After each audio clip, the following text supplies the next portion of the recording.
हाँ जी, अस्सलाम वालेकुम। Hi everyone, welcome back to my channel. कैसे हैं आप सब? ये दुआ है आप बिल्कुल ठीक ठाक हो, खुश हो, मज़े में हो। मैं भी बिल्कुल ठीक ठाक हूँ। तो मैंने कहा चलें आपको ऐसे बता देती हूँ कि आगे क्या अपडेट्स सारे कामों से मैं फ़ारग हुई हूँ, तो मैंने कहा मैं बताऊँ आपको कि क्या आगे क्या हमने स्टेप्स लिए हैं। तो जो दो घर मैंने आपको बताया है पसंद आए थे, उसका क्या है कि उस उन दोनों की का क्या था कि दोनों की सेम डे ऑफ़र डालनी थी। ऑफ़र डालनी मतलब कि जो घर बेच रहा है वो बताता है कि उसने क्या प्राइस पे घर बेच रहा है अपनी, और खरीदने वाला बताता है कि फिर मैं कितना इसका पे कर सकता हूँ। तो मतलब कि हर जो जिस चीज़ को घर पसंद आता जाता है तो वो क्या करता है कि अपनी अपनी ऑफ़र बता देता है कि मैं इतने तक आपको इस घर की मतलब कि पेमेंट कर सकता हूँ। तो सेम डे पर ही दोनों घरों की ऑफ़र थी। तो हमने अपने जो है ना जिस तरह हम लोगों को लगा कि कितना हम अफोर्ड कर सकते हैं, हमारा बजट क्या, उसके मुताबिक हमने ऑफ़र डाल दी है। तो लेट्स सी कि क्या होता है। आज इंशाल्लाह ताला पता चल जाएगा, क्योंकि ये बहुत ज़्यादा लंबा नहीं करते हैं, क्योंकि कस्टमर अगर इनके पास ज़्यादा आ जाए, किसी को भी जो भी घर खरीद रहा होता है पसंद आने पे है ना, मतलब किसी को एक घर जैसा मैं खरीदना चाह रही हूँ, उनको भी वो घर पसंद आ गया, तो मतलब जिस तरह के 5-6 लोग, जिस तरह समझ लें, मैं एग्जांपल दे रही हूँ, तो 5-6 लोगों को पसंद आ गया और हर कोई अपनी अपनी ऑफ़र बता देगा। जिसकी सबसे अच्छी ऑफ़र होगी, यानी कि जो सबसे ज़्यादा बोली लगा देगा, वो ही घर का मतलब कि उसको ही घर का मतलब कि वो ही बाय कर सकता है। सो ये है कि हमने अपनी तरफ से ट्राई किया है, तो लेट्स सी कि क्या होता है। 1-2 दिन में वो बता देते हैं, तो क्योंकि इसके बाद ही हम कोई और डिसीजन लेंगे कि हमने इनमें से हमें कोई घर हमारे हिस्से में आ जाता है या फिर हमें कोई और घर देखने पड़ेंगे। तो बस बड़ी उम्मीद है 1-2 दिन में जो है ना कहानी का एंड हो जाएगा। अगर तो यही वाला इनमें से कोई घर अगर हमारे रेट के मुताबिक फिक्स हो गया, कोई हमारी उसके साथ कमिटमेंट हो गई, देन फिर हम आगे अपने बैंक के पर मॉर्गेज कराने के लिए आपको बैंक से ही लोन प्रूफ कराना होता है, और हमने ऑलरेडी अपने पेपर्स जो हैं बैंक को जमा करा दिए हुए हैं कि अब क्योंकि उस पर बहुत टाइम लग जाता है, और हमने पेपर वगैरह जमा करा कर साथ ही हम लोगों ने साथ साथ ही सारे काम चल रहे हैं। घर भी देखना शुरू कर दिया था। इसके अलावा क्या कहते हैं जनाब जी, वकील का भी बहुत अहम रोल होता है वहाँ पे। मतलब काफ़ी स्टेप्स होते हैं। जब तक चाबी आपके हाथ में ना आ जाए ना, तब तक आप कुछ कह नहीं सकते यहाँ पर कि घर आपको मिलता है कि नहीं मिलता। जिस दिन आपको चाबी मिल जाए ना, तो समझ लें कि बस ठीक है जी, आप आराम से मूव हो सकते हैं। तो खैर एक और बात जो थी, बहुत क्वेश्चन किए हैं, वो भी मैं आज क्लियर करूँगी। फिर क्वेश्चन ये आया था कि घर यहाँ पर कितने का मिल जाता है। तो जनाब जी, घर का वही है जो इस तरह हर जगह मिलता है पाकिस्तान में, इंडिया में। जिस तरह भी जितना ज़्यादा बड़ी लैंड होगी, जितना खूबसूरत बना होगा या जितना काम हुआ होगा, उतना ही महंगा घर होगा। यहाँ पे भी कीमतें बहुत ज़्यादा हाई हैं घरों की। और अब तो मतलब कि नया घर ले लें, पुराना ले लें, तो उसकी ये नहीं आप कहते कि नया ले रहे हैं तो आपको जी बड़ा महंगा पड़ेगा, और ये पुराना ले लें या नया ले लें, उनकी कीमतें सबकी हाई पड़ ही जा रही हैं। तो कीमत तो कोई नहीं कह सकती आपके कोई क्या रेंज में मिलते हैं। डिफरेंट प्राइसेस हैं ज़मीन के हिसाब से। अगर आप बड़ा घर ले रहे हैं डेफिनेटली महंगा होगा। जितनी बड़ी लैंड होगी, जितना अच्छा अंदर काम हुआ होगा, उतनी ही साइज़ का या उतनी ही प्राइस में फिर घर मिलता है। तो घर यहाँ पर समझ लें कि प्रॉपर्टी के जो रेट है ना, वो मुझे लग रहा है कि हर जगह पे अब सेम ही है। पाकिस्तान में भी इतना ही महंगा घर मिलता है, या इंडिया में भी इतना ही महंगा घर मिलता है। मैं दरअसल पाकिस्तान की बात इसलिए करती हूँ कि मुझे पाकिस्तान का पता ज़्यादा है। उतने ही रेट का समझ लें यहाँ पे भी घर मिलता है।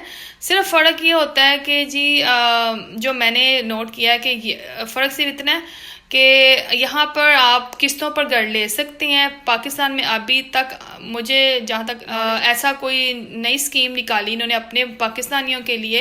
अगर ऐसी कोई स्कीम निकाल दें जिसमें कि हर कोई अपना छोटा सा घर किस्तों पे ले सके, तो किस्त तो निकाल ही लेते हैं। हर कोई मेहनत भी करता है इतनी कि यार चलो हम अपना एटलीस्ट घर ले लें। तो किस्तों पे ऐसी कोई स्कीम निकलनी चाहिए जितना घर अफोर्ड कर सके। तो बल्कि इन्होंने, मैंने आजकल सुना है कि बल्कि फॉरेनर्स के लिए इन्होंने पाकिस्तान में ऐसी स्कीम निकाली है कि जी जो फॉरेनर यहाँ पर पाकिस्तान में अपना घर बाय करना चाहें उनके लिए बैंक होनी चाहिए थी कि चले एटलीस्ट हर कोई नॉर्मल तबके का भी बंदा अपना छोटा मोटा घर जो है ना पाकिस्तान में बना सके अगर कोई बैंक ऐसे लोन अप्रूव करते हो। नाश्ते में आज मैंने बनाए थे शामी के सैंडविचेस, और उसके साथ जब हम लोग लास्ट टाइम जब गए हैं घर देखने के लिए, तो आपको पता है मैंने व्लॉग में शेयर किया था, बच्चों को हम लोगों ने लजीज ले दिया था, तो उसमें से वो लार्ज साइज़ का सबका बॉक्स था, तो सबसे सारा तो खाया नहीं जाता, तो ये लेफ़्ट ओवर था थोड़ा, उन हर एक का बचा हुआ था, तो मैंने सबको वही लजीज गरम कर दिया है, और उसके साथ सबको ही मैंने इस तरह शामी के सैंडविचेस बना दिए हैं। तो आज का नाश्ता ये है, और मैंने अपने लिए शॉर्मा लिया था, तो दैट्स वाई आज फिर मैंने अपने लिए जो है ना वो मैंने हाली सैंडविच रेडी किए हैं। अच्छा, कुछ मेरे बहन भाई ने मुझे ये भी पूछा है कि आप अभी फ्यू मंथ पहले ही जो है ना इस घर में शिफ्ट हुए थे, तो अब आप ही शिफ्ट कर रही हैं, तो फ्यू मंथ नहीं हुए, मैं आपको थोड़ा डिटेल से बता देती हूँ। फ्यू मंथ नहीं हुए हैं अभी, हमें तकरीबन 2 साल हो जाएंगे अब 1-2 महीनों तक, तो 2 साल हो गए हैं हमें तकरीबन इस घर में आए हुए, और अब हम लोगों ने दोबारा जो कि मूव हो रहे हैं, तो कुछ महीनों का नहीं है, क्योंकि जब कोविड शुरू हुआ था ना, तो उससे कुछ महीने पहले हम लोग मूव हुए थे, तो इसीलिए ना तकरीबन 2 साल हो चुके हैं। खैर, अपडेट आपको देती रहूँगी, और इंशाल्लाह जिस तरह आप लोगों ने सब ने मेरे लिए दुआ की है, अल्लाह ताला आप सबको बहुत इसका अजर देगा। और अल्लाह ताला कहते हैं ना कि जब आप अपने किसी बहन भाई के लिए दुआ करते हो तो अल्लाह ताला आपके लिए भी आसानियाँ पैदा करता है, और बल्कि आपने जिसके लिए दुआ की होती है उससे पहले आपके लिए अल्लाह ताला वो चीज़ें जो होती है ना उसमें सानियाँ पैदा फरमा देता है। तो अल्लाह ताला आपने मेरे लिए दुआ की, अल्लाह ताला आप सब के लिए भी सानियाँ पैदा फरमाए, आमीन सुम आमीन। तो अब मैं आपको थोड़ा सा व्लॉग भी आपसे शेयर कर देती हूँ। तो अभी हम लोग जा रहे थे कॉस्को से, जा नहीं रहे थे, कॉस्को से हम लोग वापस आए हैं, और कॉस्को बहुत हमारे घर के पास है। पहले जब हम लोग यहाँ पे मूव हुए थे तो उन दिनों में कॉस्को यहाँ पे नहीं था, तो हमें इतनी ज़रूरत महसूस भी नहीं होती थी, क्योंकि हम लोग दूसरी जगह पे ग्रोसरी आप कर लेते हो, आप पता है माशाल्लाह यहाँ पे हर चीज़ हर जगह अवेलेबल होती है। लेकिन बस जब ये है कि जब कोई चीज़ आ जाती है आपके इर्द गिर्द, जैसा कॉस्को आ गया था, फिर हम लोगों ने थोड़ी सी चीज़ें हम लोग वहाँ से लेने लग पड़ते, क्योंकि वहाँ पे ज़्यादा होल सेल के मुताबिक चीज़ें मिलती हैं, तो हम लोग वहाँ से भी काफ़ी चीज़ें ले आते हैं। तो अभी मैं आपको दिखाती हूँ आगे, ज़्यादा चीज़ें नहीं चाहिए थी, 1-2 चीज़ें चाहिए थी, वो हम लोग लेके आए, मैं आगे आपको दिखाऊंगी। तो जैसे हम लोग जब गए थे तो माशाल्लाह मौसम बड़ा प्यारा था, और आजकल जो है ना मौसम जो है बस मूड चेंज करता रहता है, कभी सर्दी आ जाती है, कभी गर्मी आ जाती है, और कभी तो बहुत ज़्यादा 2-3 दिन तो बहुत चिल वेदर है, क्योंकि बारिश जो है ना बहुत 3-4 दिन मुसलसल होती रही है, तो बहुत ठंड हो गई थी। तो वापस अब जब हम लोग आए हैं तो अब बहुत अच्छे से काले स्याह बादल आए हैं, सुबह बड़ा प्यारा मौसम था। तो ये आलू का और चिकन का मिक्सचर है, उससे मैं ये ब्रेड कटलेट रेडी कर रही हूँ। बहुत दिनों के बाद मैंने ये बनाए हैं, और मेरे बच्चों के और सबके हमारे सबके बहुत फेवरेट हैं, चाय के टाइम पे बड़ा अच्छा लगता है। और अक्सर जो है मैं ये रमज़ान में बनाती हूँ, क्योंकि इसकी फीलिंग बड़ी इजी है, जिस तरह कि आप आलू की पीठी बनाते हैं उसी तरह आपने बनानी है, और इसके अंदर चिकन जो है ना बॉयल करके आप डाल लें, और इसका इतना ज़्यादा मज़ा आता है। ब्रेड के दोनों तरफ पतला पतला करके लगा लें आप, और उसके बाद इसको अंडे में डिप करके तो आपने इसको मतलब किस तरह शैलो फ्राई कर लेना है। और अच्छा क्या है कि अंडा जब आप बीट करना उसमें थोड़ा दूध भी ऐड कीजिएगा, तो वो मतलब कि पतला बैटर आप चाहे लगा लें, लेकिन इस तरह अंडे का कोट करके लगाएंगे ना तो बड़ा मज़ेदार तैयार होता है। और मैं इसके अंदर एक चीज़ ऐड और कर लेती हूँ, थोड़ी सी मैं मोज़रेला चीज़ ऐड कर लेती हूँ। ये देखें आप कितने मज़ेदार से तैयार हो रहे हैं, इतना टेस्ट आता है बिल्कुल। ये है कि अक्सर तो क्या होता है कि जब मैं आलू के पराठे बनाने होते हैं तो मैं पीठी थोड़ी सी ज़्यादा बना लेती हूँ, और फिर नेक्स्ट डे उसमें चिकन बॉयल करके तो फिर मैं मतलब कि लेफ़्ट ओवर के अंदर भी आप इस तरह की वैरायटी बना सकते हो चीज़ों के साथ ना। तो अक्सर मैं ये रमज़ान बनाती, तो आज वेदर अच्छा था तो मैंने सोचा ये बना लेती हूँ। तो बड़ा आसानी से इसको मैंने रेडी कर लिया था। आलू बॉयल किए थे इसके अंदर, और नमक, मिर्च, हल्दी डालनी, सूखा धनिया पाउडर डालना है आपने, ज़ीरा डालना है, सब चीज़ें टेस्ट के मुताबिक डालिएगा।